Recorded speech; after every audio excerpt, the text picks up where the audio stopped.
nobody talks about this. Not the labels, not the documentaries, not the tribute specials they run every time another legend dies, and everybody acts surprised. Because what killed these 10 artists wasn't dramatic, it wasn't a scandal, it was something legal, something celebrated, something poured into their hands freely at every party, every award show, every backstage celebration by the very people who profited from their greatness. 10 Black R&B legends. 10 voices the world still plays on repeat. 10 slow endings the industry helped write and never once claimed credit for. Stay with me, because by the time we reach number 1, you will understand something about this music and this industry that nobody ever put on a plaque or mentioned in a eulogy. Number 10, Bobby Timmons, Moanin, Art Blakey and the Jazz Messengers, 1958. He wrote one of the most gospel-soaked piano compositions in jazz history at 22 years old, and the world played it for decades while slowly forgetting his name entirely. Moanin became a jazz standard recorded by hundreds of artists. It still gets played today. Bobby Timmons never saw the full fruits of what that song built. But here's what nobody tells you. His final European tour in early 1974 ended before the first concert even began. Saxophonist Jimmy Heath watched him drink on the flight to Sweden, then fall at the bar before the band hit the stage in Malmö. They flew him straight home. He spent a month in a hospital bed and never came out. On March 1st, 1974, Bobby Timmons died of cirrhosis of the liver at St. Vincent's Hospital in New York City. He was 38 years old. Picture Moanin, that rolling, gospel-drenched opening that sounds like a congregation finding its feet on a Sunday morning. Now picture the man who wrote it, alone in a hospital ward at 38, while the song lived on without him. One composition, hundreds of recordings. One man the world forgot before he was even gone. From a genius jazz, history buried, to the man who invented soul music's entire vocal language and spent his final years drinking in the dark while the artists he inspired became icons. Before we continue, can I quickly say something on behalf of my wife? She's the one behind this channel, and she would never ask you for this herself, but I see everything. The late nights, the hours she spends bringing these songs back to life, just so someone out there can feel something again. And the part that really gets to me is this. Only about 10% of people watching are subscribed, so most people come here, enjoy it, feel the nostalgia, and then leave her behind. I'm not even saying this to make you feel bad, but yeah, it does hurt her. She just keeps going anyway. So I'm asking you, as her husband, if this channel has ever meant anything to you, even a little, please don't just watch and go. Take 1 second. Subscribe. It's free. But to her it means everything. It tells her she's not doing all this for nothing. All right, let's get back to the music. Number 9. Clyde McPhatter, A Lover's Question. I'd like to know. 1958. He was the original blueprint. Sam Cooke studied him. Jackie Wilson replaced him in the Dominoes and spent years trying to match what he'd heard. Is it in her kiss or in her? Smokey Robinson, Marvin Gaye, Benny King. Every one of them learned the language Clyde McPhatter invented first. His 1956 solo hit Really real. Oh, tell me where. Treasure of Love sold over 2 million copies in the United States alone. But here's what nobody tells you. I'd like to know. In 1971, 1 year before his death, journalist Marcia Vance sat down with Clyde McPhatter and asked about his fans. He looked at her and said, "I have no fans." He was living as a recluse, broke, Does she need me as she breathes? bitter. Alcoholism had taken the voice, the career, the man, leaving behind only the resentment of someone who watched the world profit from everything he'd built. Well, then will I win? It's a love. On June 13th, 1972, he was found dead in his sleep in a Bronx apartment. Heart failure, liver failure, kidney failure, all three simultaneously at 39 years old. Every organ the alcohol had been quietly destroying for years gave out on the same night. His grave marker in Paramus, New Jersey reads, "His voice will live forever." The industry his voice built never made sure he could live off it. He built the house. They changed the locks. Well, then will I win? It's a love. The bourbon was the only thing that never turned him away. From the man who wrote the blueprint to the woman who recorded the original and watched someone else collect the royalties while she drank herself to 95 pounds in a rented room. Number 8, Big Mama Thornton, Hound Dog. 1952. She recorded Hound Dog first, took it to number 1 on the R&B chart for 7 weeks. Received approximately $500. Elvis Presley recorded it 4 years later and made millions. She wrote Ball and Chain too. Janis Joplin turned it into a career-defining anthem. Again, the money went elsewhere. Big Mama Thornton gave the world 2 of its most recognizable songs and died with nothing to show for either of them. But here's what nobody tells you. When she was found dead on July 25th, 1984, in a South Central Los Angeles boarding house, Big Mama Thornton weighed 95 pounds. She had lost 355 pounds in a short period of illness, her body consumed by heart and liver failure, caused by decades of alcohol abuse. Johnny Otis, who knew her better than most, described her final night simply, "Willie Mae just put her head down on the table and never came up." She was 57. She was buried in a pauper's grave in Inglewood Park Cemetery. Her name carved between 2 strangers she never knew because there was no money for anything more. That same year, the year she died in a boarding house with nothing, she was inducted into the Blues Foundation Hall of Fame. She deserved stadiums. She died in a rented room. Alcohol finished what the music industry started. From a woman the industry robbed of her royalties and her life, to a man who gave 4 songs to a CBS morning show and never walked out of the building. Number 7, Grover Washington Jr. Can make it if we try, just the 2 of us. Just the 2 of Us. 1981, Just the 2 of Us reached number 2 on the Billboard Hot 100. I see the Light went platinum and won 2 Grammys.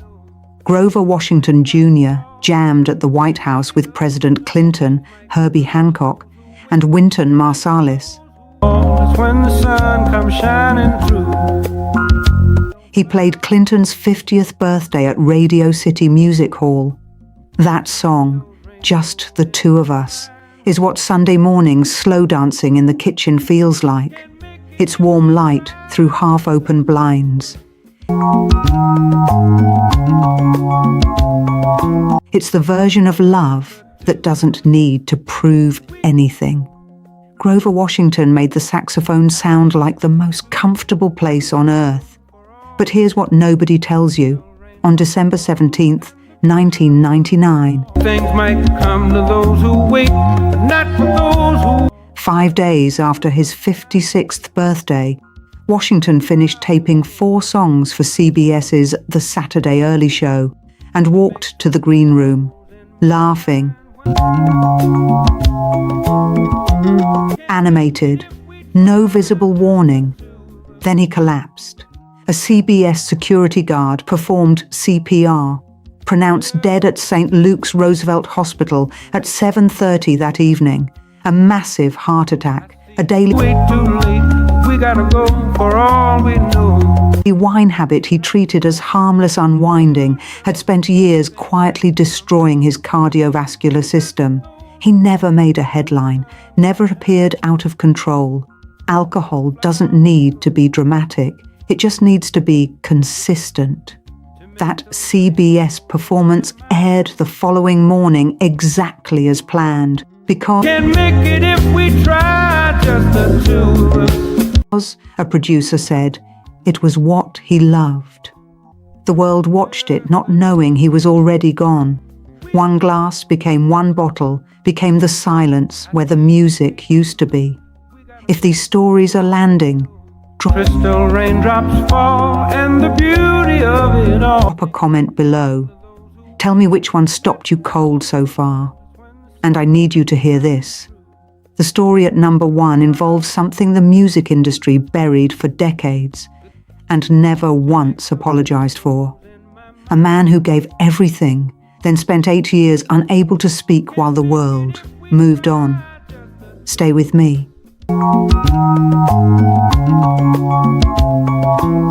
If you've been watching R&B Vinyl Nights without subscribing, only 1 in 100 viewers actually has.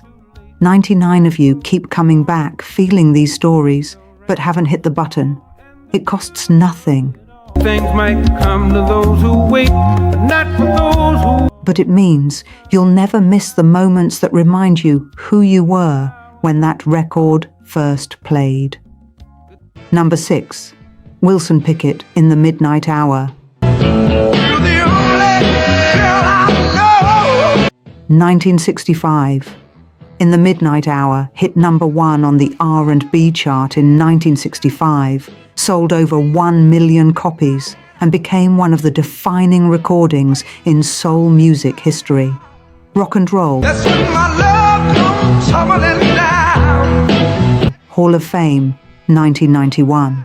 Jerry Wexler called his voice something rare, a great screamer, but he did it with control. That song is sweat and horns and a dance floor that won't let you leave. It's the feeling of being fully alive in a room full of strangers. Wilson Pickett made music that felt like a physical event, and he lived the same way, all the way. No half measures. But here's what nobody tells you. In 1992, police stopped Wilson Pickett after he struck an 86-year-old pedestrian with his car. They found 6 empty miniature vodka bottles and 6 empty beer cans on the seat beside him. The pedestrian, Pepe Ruiz, died later that year. Pickett pleaded guilty to drunk driving, served 1 year in jail, 5 years probation, continued drinking, was hospitalized repeatedly in 2005. On January 19, 2006, he died of a heart attack in Reston, Virginia. 64 years old, the most powerful voice cannot outrun what alcohol does quietly to the heart. From Wicked Pickett to the woman the government handcuffed to her deathbed, and still couldn't silence. Number 5, Billie Holiday. Strange Fruit, 1939. There has never been a voice like Billie Holiday's. Strange Fruit wasn't just a song. It was a mirror held up to a country that refused to look. Crows to pluck. God bless the child. Fine and mellow. She sold out Carnegie Hall. She changed what the human voice was capable of saying. Hearing Billie Holiday. Here At her peak is like standing in a room where every lie has been removed. Nothing left but the truth of whatever you're feeling, and no way to escape it.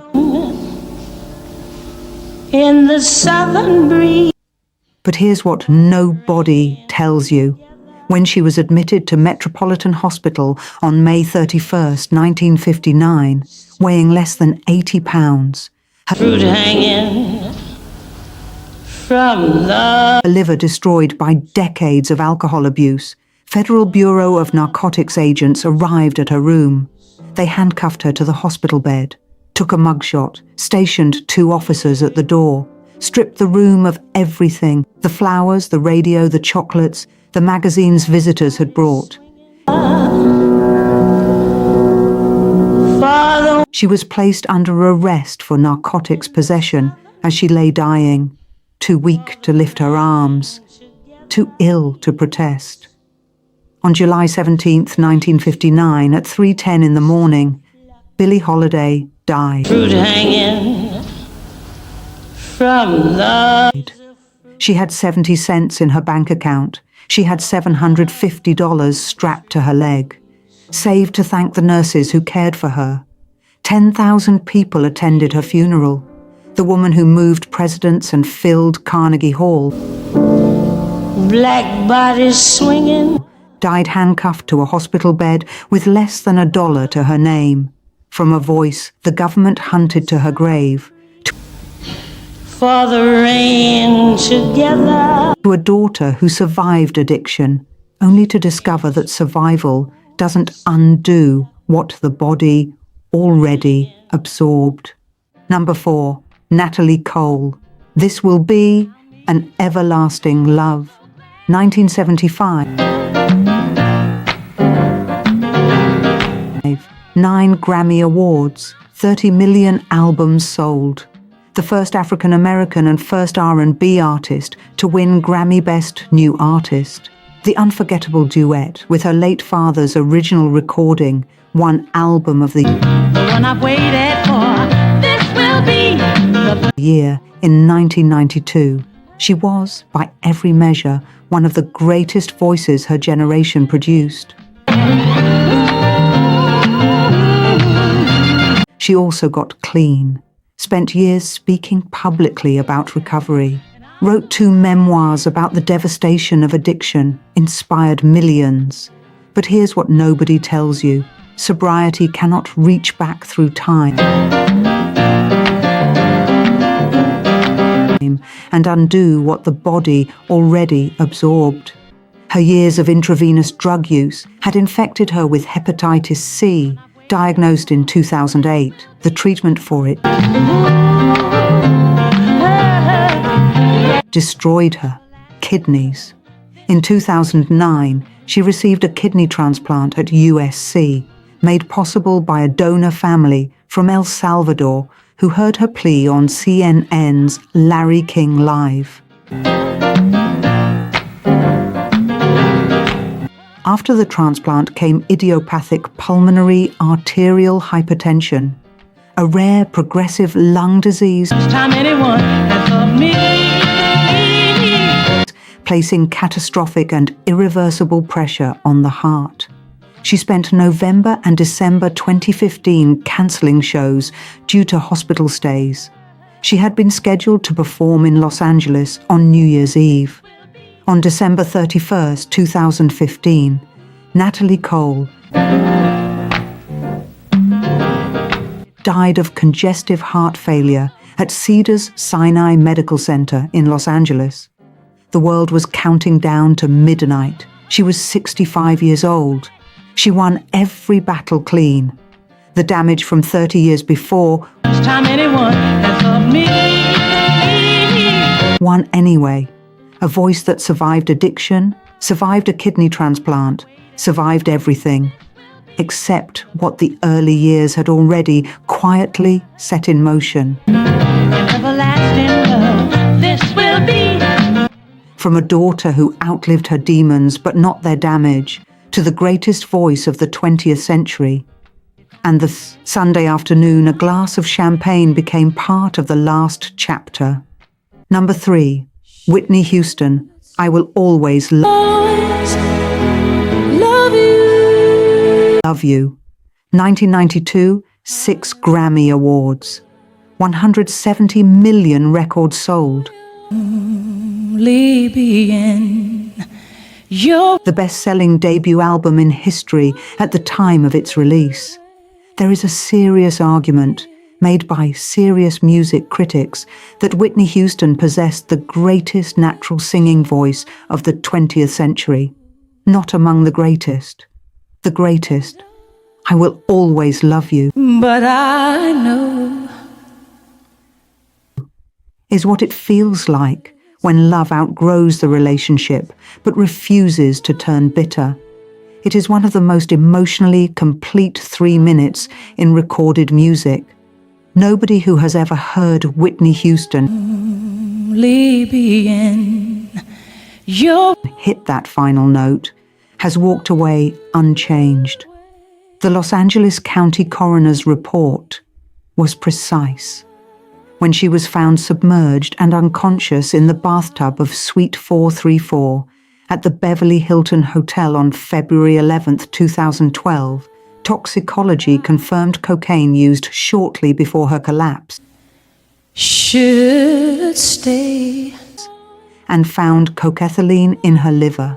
Cocaethylene forms when cocaine and alcohol are metabolized simultaneously.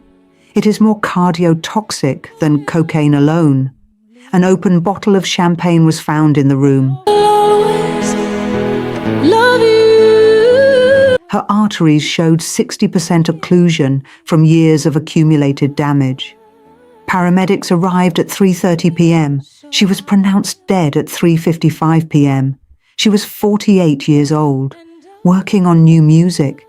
But I know The world believed great performances were still ahead, the greatest instrument of her generation, silenced not by time but by a glass of champagne on the wrong Sunday afternoon.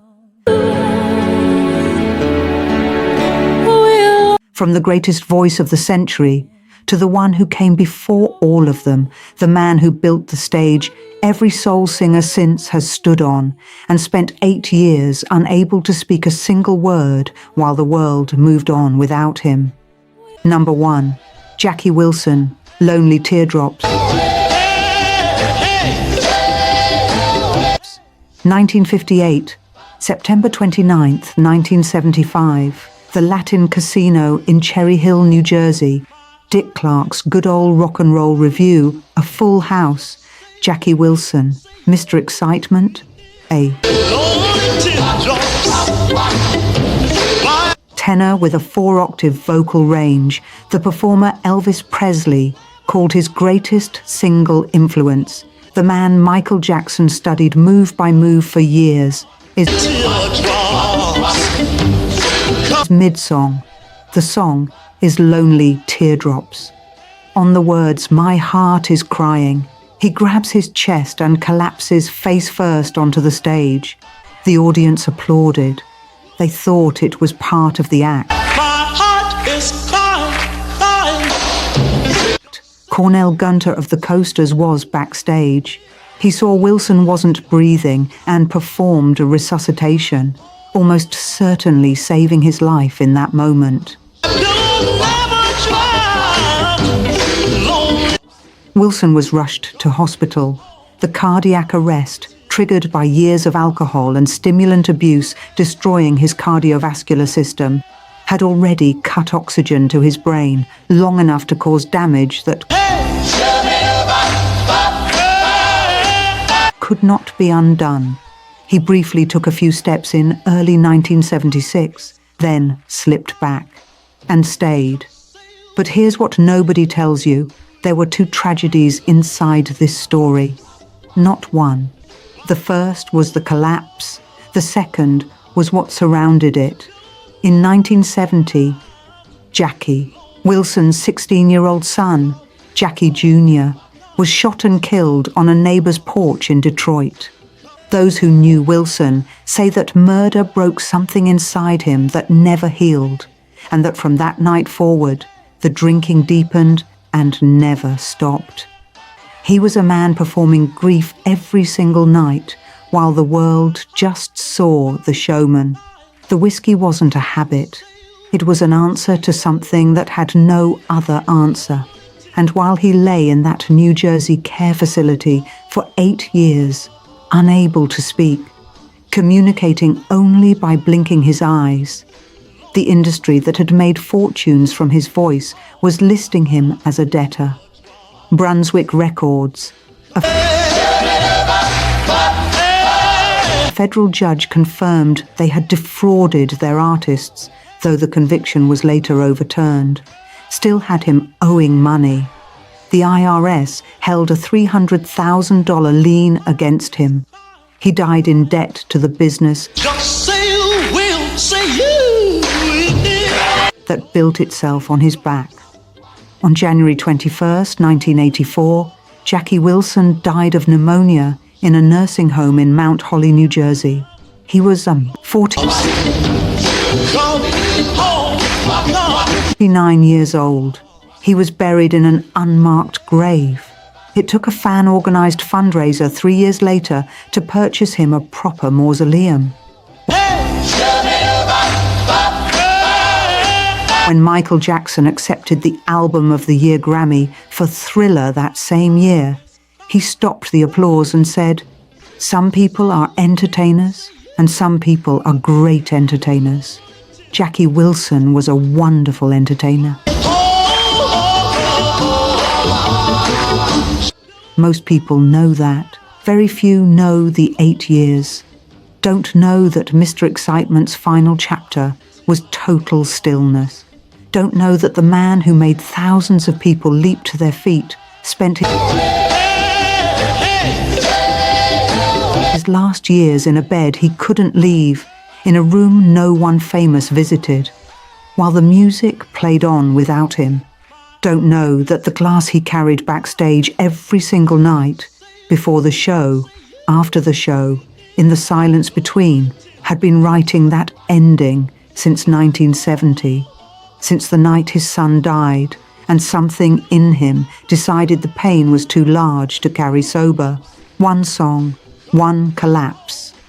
A son who died too young. 8 years of silence, then gone. These weren't weak people.